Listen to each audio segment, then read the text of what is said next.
कहा था। जी। तो क्या सिग्नल्स का इंडिकेशन मिल रहे थे आपको? ये जो शॉर्ट कवरिंग खरीदारी आ रही है, किस कारण से?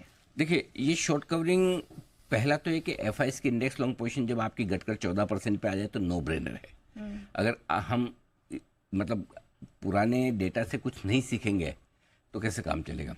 चलो नहीं सीखे, डर लगे, लेकिन एक सिंपल सी चीज़ है, जहाँ भी डर लगे ना वहाँ पर फिर आपको डेटा को रेफर करके फिर सिचुएशन के साथ जोड़ के देखना चाहिए। सो पहली चीज़ तो एफआईएस की इंडेक्स लॉन्ग पोजीशन आज सुबह आपकी 14% पर थी, शॉर्ट कवरिंग तो आनी थी, नो ब्रेनर। ऊपर से आज आपकी वीकली एक्सपायरी है। हर बार एफआईएस की जब इतनी शॉर्ट पोजीशन, लॉन्ग पोजीशन इतनी कम रहती है तो आपके शॉर्ट कवरिंग आती है और बड़ी तेजी बनती है।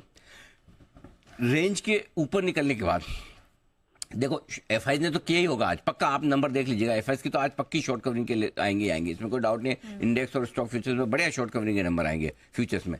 लेकिन आज सबसे बड़ी बात है, 23,950 के ऊपर सारे ट्रेडर्स ने भी पोजीशन काटी होगी। किसी ने 24 पे काटी होगी, किसी ने 24,065 पे काटी होगी, और जो नहीं काटी वो 24,200 के ऊपर काटेंगे, बचे हुए वहाँ कट जाएंगे। कटेंगे से बढ़िया है कि आज जितनी जल्दी पोजीशन कटेगी उतना बढ़िया। आज वीकली एक्सपायरी तो काफ़ी कुछ आज खत्म हो जाएगा मामला, ठीक है। तो ये है। इसके अलावा देखिए, खाली शॉर्ट कवरिंग से जब भी बाजार चलता है ना तो चल के फुस हो जाता है। आपको सॉलिड बाइंग भी चाहिए। तो जो साइड में बैठे ट्रेडर्स और इन्वेस्टर्स हैं जो देख रहे हैं कि थोड़ा ठीक हो जाए फिर लूं, थोड़ा ठीक हो जाए फिर लूं, जल्दी नहीं मुझे लेनी, थोड़ा तो मुझे कुछ दिखा है। अब वो थोड़ा एक ही दिन में दिख जाए, धीरे धीरे दिख रहा था 3 दिन से, तब तो दिमाग लिया, एक दिन से दिखा तो तुरंत हो गई तेजी।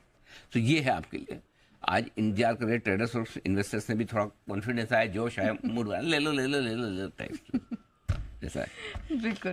तो सर एफआईएस की क्योंकि बात चल रही है, तो अब ये जानना चाह रहे हैं कि अब जब एफआईएस पूरी तरह से जब लौटेंगे तो फिर क्या किया जाए? हाँ, ओके।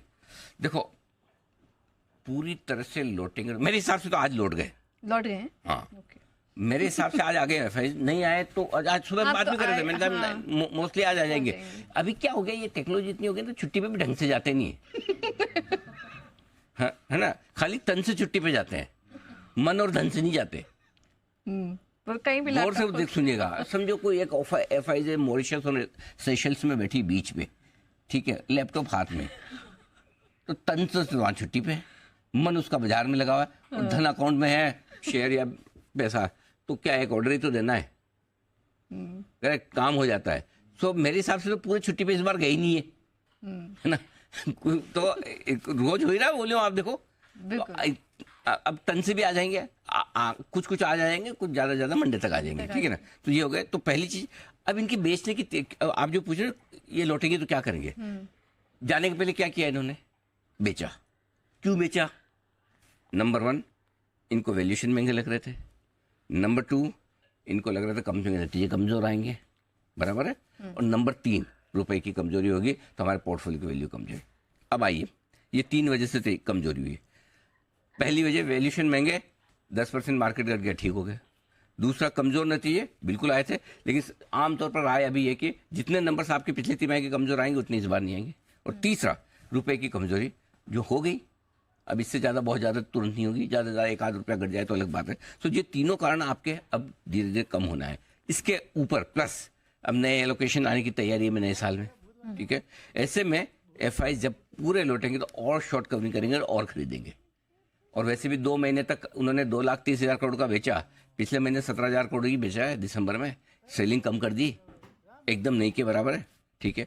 और अभी तक ऐसा भी है कि लगातार 2 साल एफआईएस पिछले 14 साल में कभी बेचे नहीं है। पिछला साल नेगेटिव गया, इस साल एफआईएस के फ्लो पॉजिटिव ही रहेंगे। सो मेरा ये समझना है, ऐसे में प्री बजट हमारे यहाँ, प्री ट्रम्प अमेरिका में, दोनों में अच्छी तेजी बनने की संभावना है। बिल्कुल, तो दोनों में अच्छी तेजी बनने की संभावना, pre budget pre Trump rally बनने की पूरी संभावना इस वक्त नजर आ रही है। चलिए